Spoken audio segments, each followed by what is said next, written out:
John, how do people get in touch then with that intrinsic mission, those intrinsic values, especially in a world that feels more noisy than it ever was? Is it noisier than it ever was? I think it is. Well, there's so much stimulus we have access to, because you got a phone, you got a computer, you're in connection with the outer world so easily now.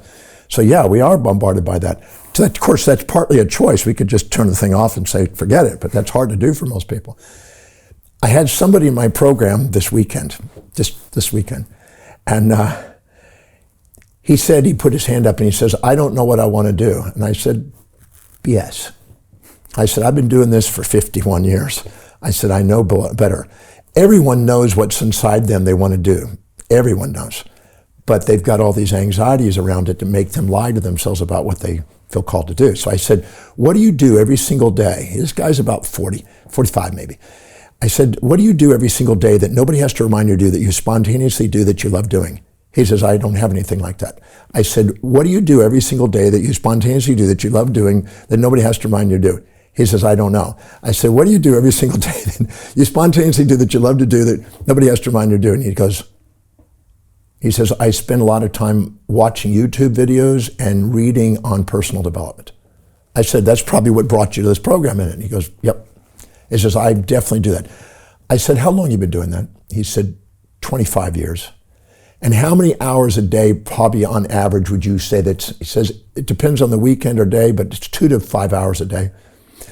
I said, now, I can tell you, nobody will accumulate that information without having a desire to disseminate it. Do you communicate with people around you and you constantly share that? He goes, yes, I do. I constantly go to that and try to help people. I said, now, there's 7 fears that block people from going out and telling themselves what they really want to do. 7, okay. Yeah, 7 basic fears. One is the fear that I'm not intelligent enough, not knowledgeable enough. Because you're comparing yourself to other people that's been doing it longer, you think, well, who am I to do this? So you never get off the ground. But instead of looking at, you've got 25 years of doing this, and there's people out there that don't have that you could help in the journey, and those other people are going to die out someday anyway, and you'd be at the top if you did. But you're letting that stop you. The second one is that I might fail at it, or I might not succeed at it. And that's because you don't have a plan. You haven't sat down and organized a strategic plan and mitigated the risks with anticipation and foresight. And the third one is that I might not make money at it, or I might lose money doing it. And that's because you don't have a plan, again, to make sure you're meeting the customer's needs to do it, and use feedback systems to make sure you meet those needs and have a system for it.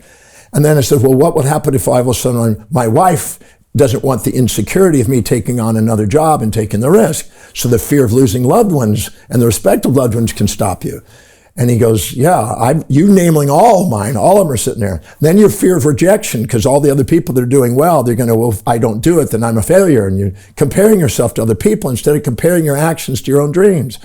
And the other one is that you don't have the vitality and energy. Yeah, I'm 40-something, do I have the energy? Is it too late? And, do I really have the vital energy? But if you're not doing what you really love to do, your energy is definitely going to be drained. Your reticular activating system is going to make sure of that. And are you inspired by it? And he says, well, yeah, I'm inspired to learn this. I said, but you're afraid that if you do that, you'll break some morals and ethics of some spiritual authority that you've subordinated to, some dogma that you got from Aristotle and geocentric system or whatever. And he says, well, that's my wife and their family. And yeah, I'm afraid that if I do that, what would they think if I go into that field? I said, all of that is external. But inside your heart, you know what you want to do. And he just cried right on the spot. He says, I do know what I want to do. I said, so stop lying to yourself about you don't know. Because people say I don't know, and they're basically letting those fears override their vision. Now, if the voice and the vision is louder than all those things, you start taking action. So we can go and mitigate each one of those. Because at the end of your life, you're going to be asking, did you do everything you could with everything you're given? And you're going to be able to, you want to be able to say, absolutely. But if not, you're going to be sitting there and comparing yourself to people that did things, and then you're going to beat yourself up. So anyway, he came up to me afterwards, and he came up for signing of books last night. And he said, can I hug you? And I said, absolutely. He said, thank you for making me look at the truth. I've known this the whole time. And I said, I know. That's why I said, don't lie to yourself. He said, I've known what I've wanted to do, and right now, I'm not going to let anything stop me. I feel like right now I've got nothing to lose. Go for it. I said, great, that's what we're here for today. That's what this weekend was about, breaking through the limitations that we've imposed on ourselves because of misinterpretations of reality. Wow. So everybody knows what they want to do, but those 7 fears basically make it to where you can't see it. Well, one or more of those. Right. Could be all 7. I was in London a number of years back, 10, 12 years ago maybe, and I had the lady, same thing happen. She says, I don't know what my purpose is, right? And I just went, I want to slap them around a bit because it's all lies. And I said, so what do you do every single day that nobody has to remind you that you're inspired to do? And she goes, I don't know. I said, what do you do? And I kept doing this 2 or 3 times. Finally, she says, I just spend time with my kids all day. I said, fantastic. So you spend most of your day with your kids. Yeah, they're with me most of the day. I said, you love being with your kids? She got teary-eyed. She says, I love my kids. I said, is that what your dream has been? She goes, but is that good enough? She said. I said, Rose Kennedy, her mission statement, because I got a book from the Kennedy family, and I'd had her actual mission statement written in it. It says, I dedicate my life to raising a family of world leaders. That was her mission. Wow. I said, so you're a mother, and right now we've got an economic need for children, because right now we've got a population issue. It says mothers are probably most assets on the planet right now. So if you're basically going out there and willing to go after being a mom and do it, she said, well, that's all I've wanted to do. I said, the only reason why you pretend like you don't know what you want to do is because you're comparing yourself to another woman out there that somehow is doing something different. So who is that? She goes, I think I know 2 of them. I said, what is it? I said, well, there's this woman who's got this major business. She's doing extremely well. She's not dependent on a guy, and she's got some kids, but she's got nannies and au pairs. She's got all these people taking care of it and specialists and stuff, and she runs this business. And I constantly compare myself to her, and I feel like a schmuck. I feel like I'm not doing anything. All I'm doing is taking care of kids.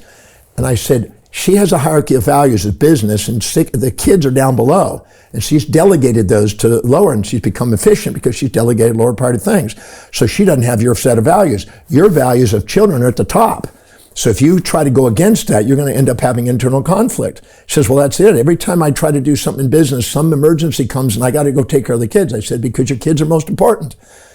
And then she has this other lady that's involved in philanthropy, and she's got a kid, but she's got a wealthy husband. And so she was comparing herself to somebody with a different set of values. And anytime you do that, you're destined to beat yourself up. Because you can't be. Anytime you try to live in other people's values, you have futility. Anytime you try to get other people to live in your values, you got futility. And that's designed to allow yourself to love what you do and communicate what you're excellent at in terms of what other people love to do, and respectfully dialogue with people and respect their individual values. So when she actually did that, she said to me, she said, so you're saying it's enough to be a mom? I said, is it not enough? It's the key of your heart. That's what you want to do. And she started crying. She had tears in her eyes, and she came up and hugged me, and she said, that's all I've ever wanted to do. But I've never been able to give myself permission to allow that until right now. Thank you for giving me that permission. I said, be the greatest mother you can possibly do. And you have dreams for your kids. She said, I have dreams for my kids. How do you know that your kids won't do something extraordinary on the planet? And because of your efforts, you built businesses, you built philanthropic things, you built all those things for your children. She dreamed, she said, that is my dream, to do them extraordinary kids. I spend all day long teaching them, educating them, inspiring them, doing them, making them take them places and everything else. I said, then honor your hierarchy of values and honor that you're a mother, an extraordinary mother. And we have few of those today. The people in the room applauded her. And I didn't ask for that, they just did it. And that was the perfect thing for her to get as a feedback, to honor that that's what her real calling was. So we go around, and some people are dedicated to family, some are dedicated to business, some are dedicated to spiritual quests, some are intellectual quests. All of them are necessary in society, and all of them are valuable in society, but we sometimes compare people in the success field only to business, only to finance. But the reality is, the people in business require those people working for them that have the different values. Yeah. And without that, we don't have a business. So we have to honor all the values and not put one greater or lesser, but honor all because they're all necessary. In fact, all businesses will automatically strive for androgyny to make sure they have a balance of the male and the female side. And if they don't, the business is skewed.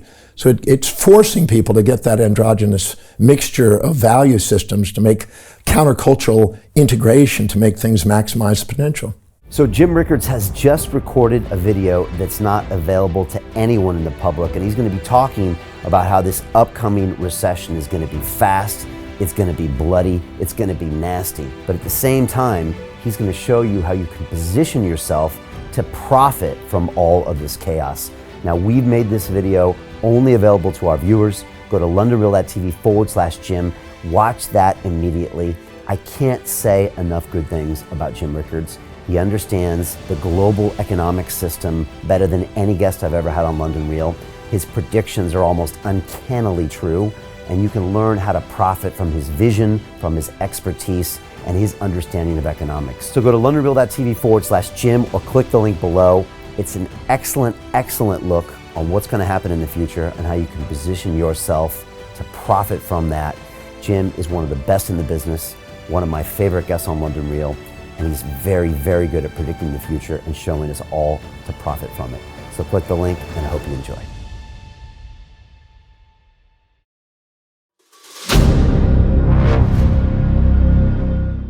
I'm looking for partners, collaborators, colleagues who want to join forces with me around the globe and create real value, generational wealth, and financial freedom for everyone else around the world. Get involved in the cryptocurrency markets, get involved in the NFT markets. This is your moment. Life all comes down to a few moments. Don't let this pass. Now it's not too late. Next year's going to be too late. Ultimately, this is about freedom. That's the way I see it. This is about giving power back to the people and enabling billions of people worldwide to use the financial markets to improve their lives and those of their friends and their families and their communities. Honestly, I think it's a violation of human rights not to allow people basic access to financial services. Because right now people are being kept in the dark, they're being robbed of education, and it's a travesty. And so I'm looking for people that want to join me and be a part of this solution. And that all happens inside the DeFi Academy. The gains my students are making are absolutely amazing. Double, triple digit gains in the first month alone. That's amazing. This will change your life. Now is the time to get involved. I'm going to tell you exactly how my students in my academy made money in the last 30 days. I'm talking about real trading results. And let me just whet your appetite a little bit. Let me hit you with some numbers. I'm talking Brendan from New Zealand is up 68.77% on the month. Steve from Europe up 83%.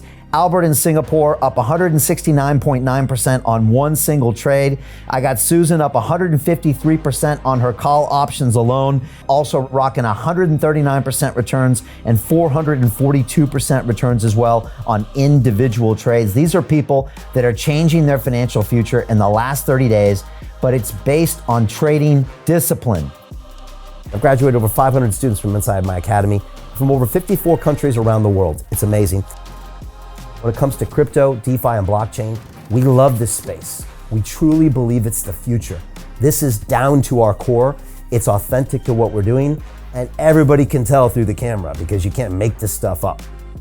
If you're watching me now, wherever you are, I implore you, take 60 seconds right now and join my academy. Apply today. Now you've got a chance. Life all comes down to a few moments. What are you going to do?